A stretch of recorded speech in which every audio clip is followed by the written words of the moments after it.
अध्याय 16। सच्ची भक्ति और पूजा। गुरु अमरदास जी का कथन है, सच्चे सबद सच्ची पत होई, बिन नावे मुक्ति न पावे कोई। बिन सतगुरु को नाव ना पाए, प्रभ ऐसी बनत बनाई है। मालिक ने अपने मिलने के लिए यही कुदरती कानून बनाया है कि सच्चे शब्द या नाम की कमाई के बगैर हम कभी मुक्ति प्राप्त नहीं कर सकते, और सतगुरु के बिना हमें नाम की कमाई करने के तरीके और साधन का पता नहीं चल सकता। हजरत ईसा भी इस ओर इशारा करते हैं, मैं तुझसे सच कहता हूं, जब तक मनुष्य दोबारा जन्म नहीं लेता, वह खुदा की बादशाहत नहीं देख सकता। नया जन्म लेने से मतलब उस नाम या शब्द से जुड़ना है जिसे पाकर इस नाशवान संसार से हमारा संबंध टूट जाता है और हम अपने परम पिता परमात्मा के घर जाने के काबिल बन जाते हैं। जैसा कि गुरु नानक साहब ने अपनी वाणी में फरमाया है, सतगुरु के जन में गवन मिटाया। एक और स्थान पर हजरत ईसा फरमाते हैं, अब उस शब्द के द्वारा जो मैंने तुमसे कहा है, तुम शुद्ध हो। अर्थात मैंने जिस शब्द से तुम्हें जोड़ा है, उसने तुम्हें पापों के भार से मुक्त कर दिया है। वह मालिक खुद मुख्तार है, स्वाधीन है, जो चाहे अपने मिलने का तरीका बना सकता है। इसमें किसी का कोई दखल नहीं। जो भक्ति उस परमात्मा को मंजूर है, वह शब्द या नाम की कमाई है। गुरु अमरदास जी समझाते हैं, बिन नावें होर पूज ना होवी, परम पुल्ली लोकाई। दुनिया व्यर्थ भ्रमों में फंसकर इस 84 के जेल खाने में भटक रही है। उस नाम के बगैर तो मुक्ति का कोई और रास्ता ही नहीं है। गुरु नानक साहब समझाते हैं, नाम विसार चले अनमार्ग, अंतकाल पछताही। नाम की कमाई करने का रास्ता छोड़कर अगर हम किसी और रास्ते पर चलने की कोशिश करते हैं, तो अंत में मौत के समय पछताना पड़ता है कि यूं ही अपने कीमती समय को व्यर्थ की बातों में गंवा दिया। गुरु अमरदास जी समझाते हैं, विण नावें दर टोई नाही, ता जम करे खुआरी। शब्द या नाम की कमाई के बगैर मालिक के दरबार में जाने की कभी इजाजत नहीं मिलती और यमदूतों के हाथों खराब होना पड़ता है।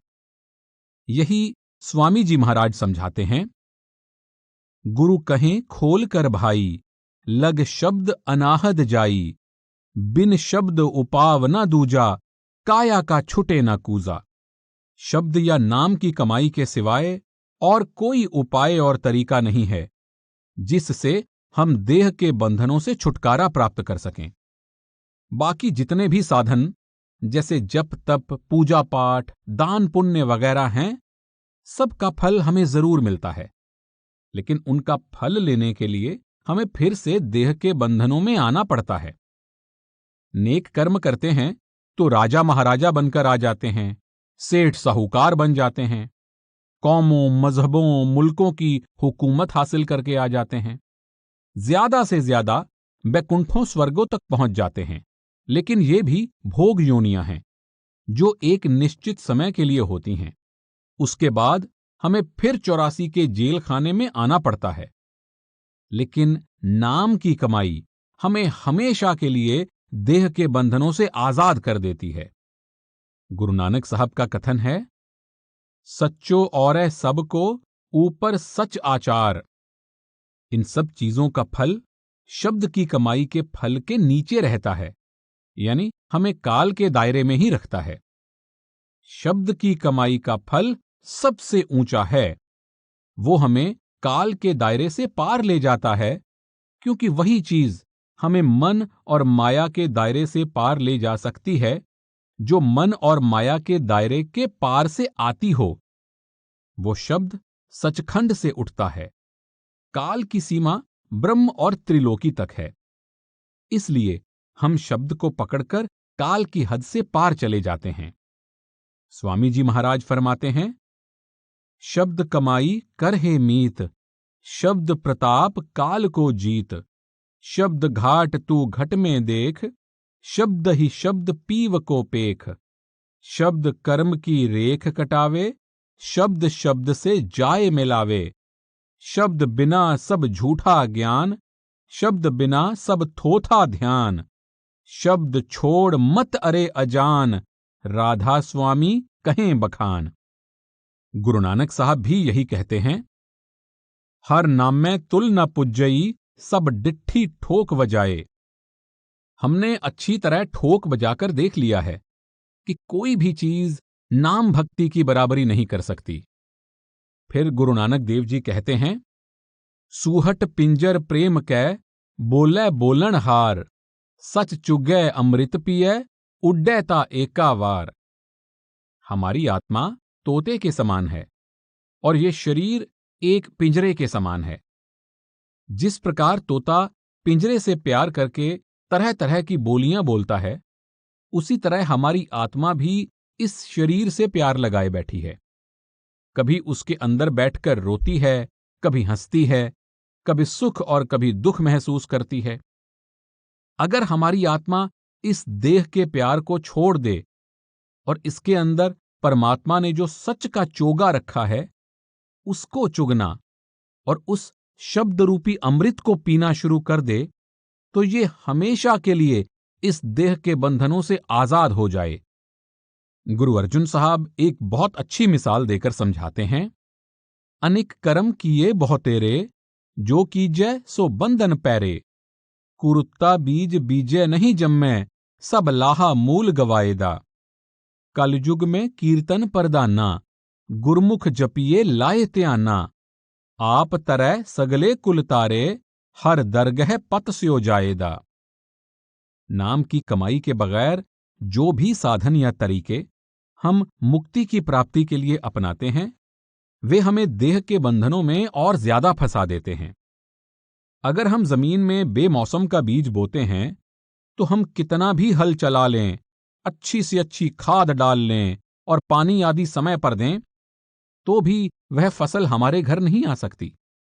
हमारी सब मेहनत, बीज और खर्च फुजूल चले जाते हैं। इसी तरह कलयुग में मुक्ति प्राप्त करने का असली तरीका शब्द या नाम की कमाई है, जिसके बारे में हमें सिर्फ पूरे गुरु से ही पूरी जानकारी प्राप्त हो सकती है। स्वामी जी महाराज भी कहते हैं, कलयुग कर्म धर्म नहीं कोई, नाम बिना उद्धार न होई। गुरु रामदास जी भी फरमाते हैं, कलयुग राम नाम बोहिथा, गुरमुख पार लगाई। कलयुग में अगर कोई ऊंचे से ऊंचा, श्रेष्ठ से श्रेष्ठ कर्म है, तो वह सिर्फ नाम की कमाई है। इस बात को गुरु अमरदास साहब और भी अच्छी तरह समझाते हैं, इस जुग का तरम पड़ो तुम पाई, पूरे गुर सब सो जी पाई। ऐथे अग्गे हर नाम सखाई। 4 युग एक दूसरे के बाद चक्कर लगा रहे हैं। हर एक युग में हमारे जीवन के हालात बिल्कुल अलग अलग होते हैं। सतयुग में हमारी उम्र बहुत लंबी थी, हमारा स्वास्थ्य भी अच्छा था और हमारा ख्याल भी दुनिया में इतना फैला हुआ नहीं था। मामूली से यत्न से हमारा ख्याल मालिक की भक्ति की ओर लग जाता था। जैसे जैसे युग पलटते गए, उम्र छोटी होती गई, स्वास्थ्य कमजोर होता गया और ख्याल भी दुनिया में पूरी तरह फैल गया। जो साधन हमें सतयुग में काम देते थे, वे अब कलयुग में काम नहीं दे सकते। कलयुग में तो कोई भाग्यशाली इंसान ही 70 या 80 साल गुजार कर जाता है। स्वास्थ्य भी इतना कमजोर है कि 1-1.5 घंटा भी हम लगातार मालिक की भक्ति एक आसन पर बैठकर नहीं कर सकते, और ख्याल भी इतना फैला हुआ है कि 5 मिनट के लिए भी हम किसी विषय पर पूरी एकाग्रता के साथ विचार नहीं कर सकते। गुरु साहब समझाते हैं कि अगर हम कलयुग में आकर जिंदगी के 4 दिन भी सुख और शांति से गुजारना चाहते हैं और वापस जाकर परमात्मा से भी मिलना चाहते हैं, तो सिर्फ नाम की कमाई का ही रास्ता है। कलयुग में आकर तो महात्माओं ने बड़ा खोलकर नाम का प्रचार किया है। हमारा मन हमें उस शब्द या नाम की कमाई की ओर जाने ही नहीं देता, बल्कि हमेशा पूजा पाठ, कर्मकांड, जप तप दान पुण्य आदि में ही लगाए रखता है। गुरु अमरदास जी फरमाते हैं, पूजा करे सब लोक संतो, मनमुख थाए ना पाई, सबद मरै मन निर्मल संतो, ए पूजा थाए पाई। हम सब दुनिया के जीव अपनी अपनी बुद्धि के अनुसार उस परमात्मा की भक्ति करने की कोशिश जरूर करते हैं, क्योंकि आत्मा का झुकाव अपने असल या मूल की ओर होता है। इसी झुकाव के फलस्वरूप हम परमात्मा को ढूंढते हैं, लेकिन मन के पीछे लगकर मालिक की भक्ति करते हैं। यह भक्ति हमें कभी हमारे ठिकाने पर नहीं पहुंचाती। हमारा ठिकाना सचखंड है और मन की हद ब्रह्म तक ही रह जाती है। शब्द या नाम की कमाई करने से ही हमारा मन निर्मल होता है और ये नाम की कमाई ही हमें अपने असली ठिकाने या असली घर सचखंड पहुंचाती है। हर एक भक्ति हमें परमात्मा से नहीं मिलाती, सिर्फ नाम की कमाई ही मालिक तक ले जा सकती है। स्वामी जी महाराज समझाते हैं, अब यह देह मिली कृपा से, करो भक्ति जो कर्म दहा। ये मनुष्य का चोला परमात्मा की अपार कृपा से प्राप्त हुआ है। इसमें बैठकर वह भक्ति करो जिससे कर्मों का सिलसिला खत्म हो जाए। वो भक्ति सिर्फ नाम या शब्द की कमाई है। गुरु अमरदास जी फरमाते हैं, पूजा करे पर बिद नहीं जाने, दूजे पाए मल लाई। हमें भक्ति करने के असली तरीके का पता नहीं चलता। गलत रास्ते पर चलकर और अधिक मैल और पापों को इकट्ठा कर लेते हैं। बाइबल में यही हजरत ईसा ने कहा है, तू पूजा करता है पर नहीं जानता कि क्या कर रहा है। सोचिए, जिसे हम जानते ही नहीं, उसका भजन और प्यार फलदायक किस तरह हो सकता है। स्वामी जी महाराज भी इसी प्रकार समझाते हैं, फोकट धर्म पकड़ कर जूझे, बूझे न शब्द जुगत पारा, पानी मथे हाथ कुछ नाही, क्षीर मथन आलस भारा। जीव अभाग कहूं मैं क्या क्या, बाहर भर में भौ जारा, अंतर मुख जो शब्द कमाई, तामे मन को नहीं गारा। जो मालिक की भक्ति का असली तरीका है, यानी शब्द की कमाई, उसे तो हम पकड़ने की कोशिश नहीं करते, हमेशा बाहरी रीति रिवाजों और कर्मकांड में ही उलझे रहते हैं। इन बातों को स्वामी जी महाराज फोकट धर्म कहकर समझाते हैं। हम छिलकों से प्यार करते हैं, लेकिन उनके अंदर जो गूदा है उसे ग्रहण नहीं करते। स्वामी जी महाराज समझाते हैं कि सारी उम्र अगर हम पानी भी लोते रहेंगे तो उसमें से कुछ नहीं निकलेगा, लेकिन अगर दूध को मथेंगे तो उसमें से मक्खन प्राप्त कर सकेंगे। इसलिए वो समझाते हैं कि अपने मन को अंदर शब्द के साथ जोड़ना चाहिए। उससे जुड़कर ही ये निर्मल और पवित्र हो सकता है। गुरु अमरदास जी का कथन है, सबद विसारण तिन्ना ठौर न ठाओ, भ्रम पूले ज्यों सुन्ने करकाओ, हलत पलत तिन्नी दौवे गवाए, दुखे दुख विहावणिया। जो शब्द या नाम की खोज नहीं करते, उनका न तो इस दुनिया में कहीं ठिकाना है और न ही अगली दुनिया में कोई ठिकाना बनता है। जैसे खाली घर के अंदर कौवा दिन भर फुदकता रहता है, लेकिन उसे खाने के लिए कुछ नहीं मिलता। इसी प्रकार हम इस 84 के जेल खाने में भटकते रहते हैं। ऐसे लोगों ने अपने दीन और दुनिया दोनों खराब कर लिए। हजरत ईसा भी शब्द या नाम के महत्व के बारे में कहते हैं कि जो लोग उससे मुख मोड़ लेते हैं और उसकी निंदा करते हैं, उनका गुनाह न इस दुनिया में माफ हो सकता है न अगली दुनिया में। जो कोई भी पवित्र आत्मा यानी शब्द के विरोध में कुछ कहेगा, उसका गुनाह न तो इस लोक में और न परलोक में बख्शा जाएगा। जब तक पूजा पाठ दान पुण्य आदि सबका जो भी फल है, वो सब शब्द या नाम की कमाई में आ जाता है। जैसे कि कहावत है, हाथी के पांव में सबका पांव। जिस समय हमारी जबान पर दिन रात उस मालिक का नाम चढ़ा होता है, यानी हम उस मालिक के नाम के सिमरन में लगे होते हैं, तो उससे बड़ा जप और कौन सा हो सकता है। जब हम अपने आप को उस मालिक के हवाले किए बैठे हैं और उसकी रजा में रह रहे हैं, तो इससे बड़ा तप और क्या हो सकता है। जब हम अपने अंदर दिन रात उस शब्द रूपी वाणी को सुन रहे हैं, तो इससे बड़ा पाठ और क्या कर सकते हैं।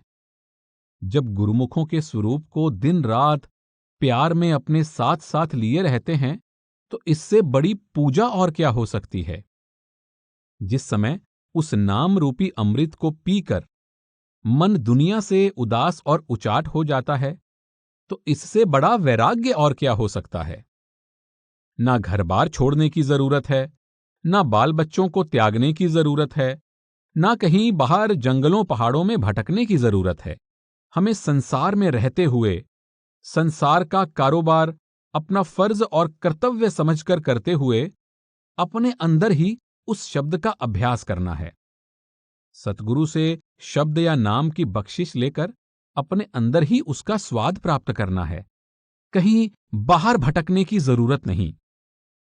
नाम की कमाई करके हम जन्म जन्मांतरों के देह के बंधनों से छुटकारा प्राप्त कर लेते हैं और वापस जाकर परमात्मा से मिल जाते हैं। हमें नाम की कमाई लोगों की मान बढ़ाई पाने के लिए नहीं करनी है, रिद्धि सिद्धि और करामातें दिखाने के लिए नहीं करनी है। नाम की कमाई हमें मालिक की कृपा और बख्शिश प्राप्त करने के लिए करनी है। लोगों को करामातें दिखाकर कुल मालिक के शरीक बनने के लिए नहीं करनी है। इसलिए महात्मा समझाते हैं कि उस नाम की बख्शिश को हमें अपने अंदर ही हजम करना चाहिए। इस अनमोल पदार्थ को कौड़ियों की तरह बिखेरना नहीं चाहिए। जितना हम उस मालिक की बख्शिश को अपने अंदर हजम करेंगे, उतनी ही वह हम पर और बख्शिश और मेहर करेगा। कबीर साहब फरमाते हैं, राम पदारथ पाए कै कबीरा गांठ ना खोल, नहीं पटन नहीं पारखू, नहीं गाहक नहीं मोल। उस नाम रूपी दौलत को प्राप्त करके उसे अपने अंदर इतना दबाकर रखो कि उसकी खुशबू तक बाहर ना जाए, क्योंकि ना तो दुनिया में कोई उसका अधिकारी है, ना किसी को खोटे और खरे की पहचान है, और न ही उसका कोई ग्राहक है, और न ही कोई उसकी कीमत देने को तैयार है। लोग तो बेटे बेटियों के ग्राहक हैं, धन दौलत के अभिलाषी हैं। वे उस नाम रूपी दौलत की कीमत देने को तैयार नहीं। उसकी कीमत क्या देनी पड़ती है?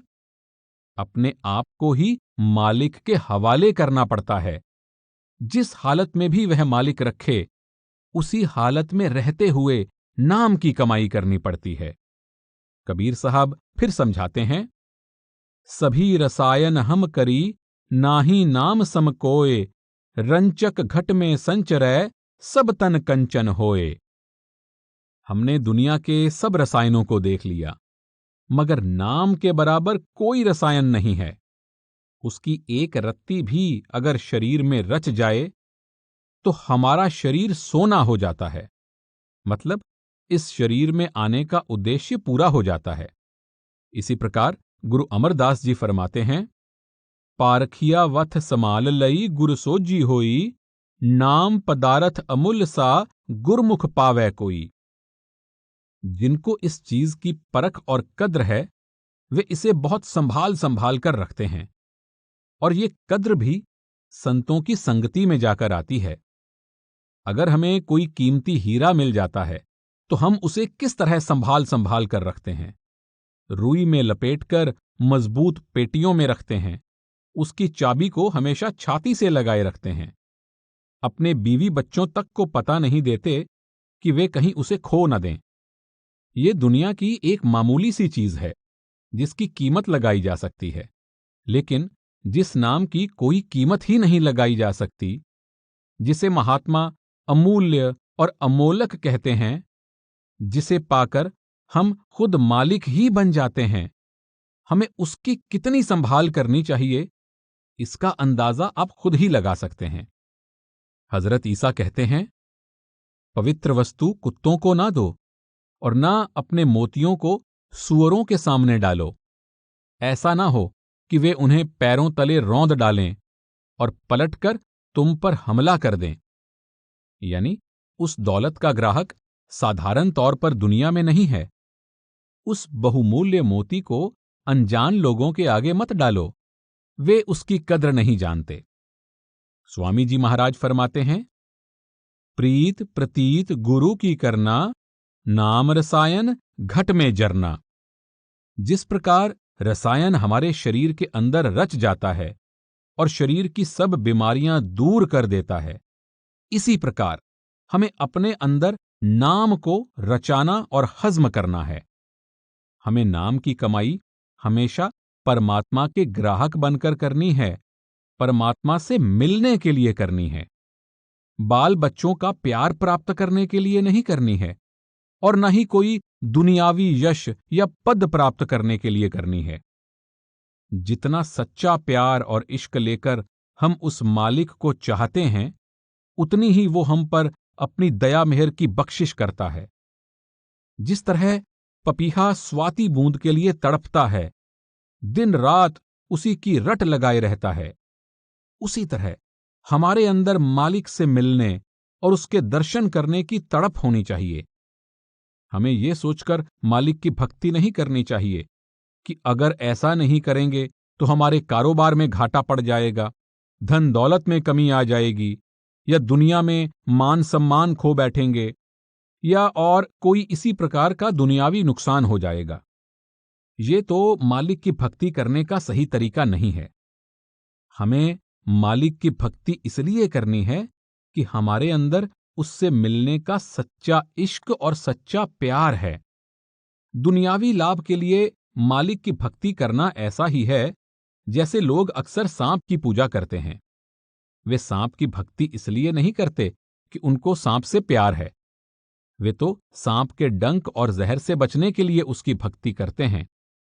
वास्तव में धर्म की बुनियाद प्रेम है, न कि डर। इसलिए हमें अपने अंदर मालिक का सच्चा इश्क और प्यार पैदा करना चाहिए।